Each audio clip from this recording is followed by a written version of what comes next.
China never lent Sri Lanka the most. However, Sri Lanka has blamed China for its economic troubles, especially after COVID-19. Sri Lankan officials have maintained that China is not to blame for the nation's financial troubles. What's the truth? China's role in Sri Lanka's economy has grown. In the early 1970s, Sri Lanka borrowed 4% from China and 17%, 8%, and 6% from the UK, Japan, and Germany. Sri Lanka borrowed more from the IMF and World Bank, which made up 25% and 9% of its foreign debt, respectively. 2020 changed that profile. Japan and the World Bank still held 7% of Sri Lanka's debt, but the IMF had dropped to 4%, and the UK and Germany had dropped to 1%. Commercial lenders, bondholders, supplanted them at 29% and China at 14%. Despite being a promising market, Sri Lanka, which defaulted on its sovereign debt in May, has had a difficult economic path since the 1970s. The civil war in Sri Lanka, formerly Ceylon, lasted from 1983 until 2009.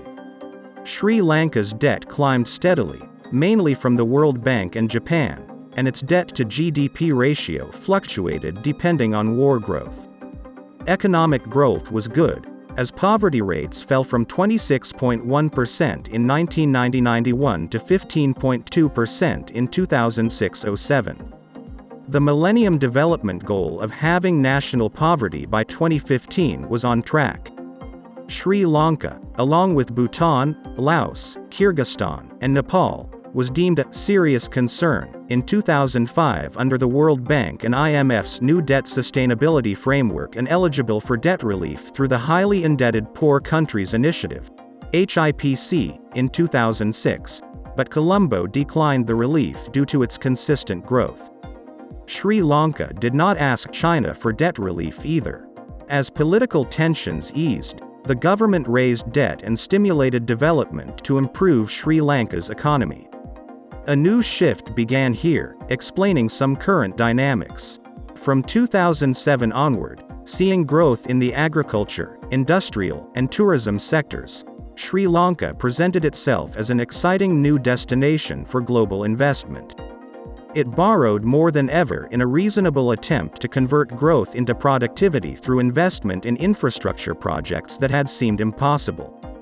The Sri Lankan government proposed building a port in Hambantota along the Indian Ocean shipping lane, which accounts for more than 75% of global maritime traffic, in 2007. Sri Lanka intended to capture a share of cargo that would otherwise transit through Singapore, the world's busiest transshipment port. China Harbour Group built the port by 2010, utilizing a 15-year, $307 million loan from China Exim Bank with a 4-year grace period and a fixed interest rate of 6.3%. Other Chinese loans exist. This vision improved private sector borrowing globally. After the 2008 global financial crisis, interest rates dropped, and Sri Lanka used international sovereign bonds to finance spending. Local consumption increased despite stagnant international trade. Thus, despite growth and poverty reduction, Sri Lanka became a dual-deficit economy, importing more and spending more than it generated. Without external shocks, this might have worked. Floods and drought caused growth in Sri Lanka to plummet to its lowest level since 2001 in 2016 and 2017. Easter Sunday 2019 bombings slowed tourists. As promised during the presidential campaign, the government slashed taxes across the board in late 2019 to boost economic activity. The government spent 800 billion rupees, $2.2 billion, on these. COVID-19 devastated the tourism industry before the tax cuts could boost the economy. COVID-19 increased spending on health and other imports, worsening the trade deficit. Fuel and goods became more expensive as foreign currency reserves fell by 70%. The government encouraged local expenditure on locally sourced fertilizer rather than imports of non-organic fertilizers, which had negative environmental and health implications. It printed money, as many richer countries did. These measures raised inflation to 60% by June 2022, as farmers ran out of fertilizers, seeds, and pesticides. Given this, a fundamental question is whether fewer loans from China or other lenders would have made much difference to Sri Lanka. Given China's small role in Sri Lanka's debt, it's improbable. Sri Lanka needs more capital, not less, to construct infrastructure to generate diversified, efficient, and expanding economies and avoid the pitfalls it has fallen into. How can China or other lenders help going forward? Sri Lanka, a middle-income nation, is ineligible for the G20's Debt Service Suspension Initiative and Common Framework, in which China participates. The IMF has refused to bail out Sri Lanka without adequate funding assurances from Sri Lanka's creditors that debt sustainability will be restored.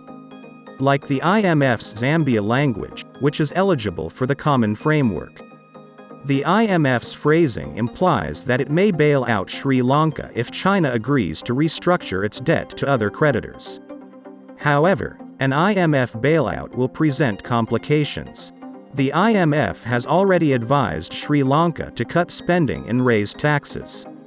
Sri Lanka avoided debt relief throughout the 1990s and early 2000s. An IMF bailout will not miss bondholder debt repayment. Sri Lanka can yet employ China to address the situation directly. Sri Lanka must first request meetings with China to negotiate payment reductions beyond DSSI. Savings count. Second, meet with other borrowers in comparable positions, such as Zambia and Ghana, to plan how to manage China and other lenders, including the multilateral in the private sector. Sri Lanka and other borrowers need international financial architecture reform to weather external shocks and fund development. Finally, Sri Lanka must engage with China and other large economies to restart growth while learning from past mistakes and avoiding a dual-track economy. China, a major exporter and importer, can help, but it will need work and a new focus. What do you think of our video? Let me know in the comment section below. If you enjoy this video and want to hear from me again, hit that subscribe button before you go. Thanks for watching.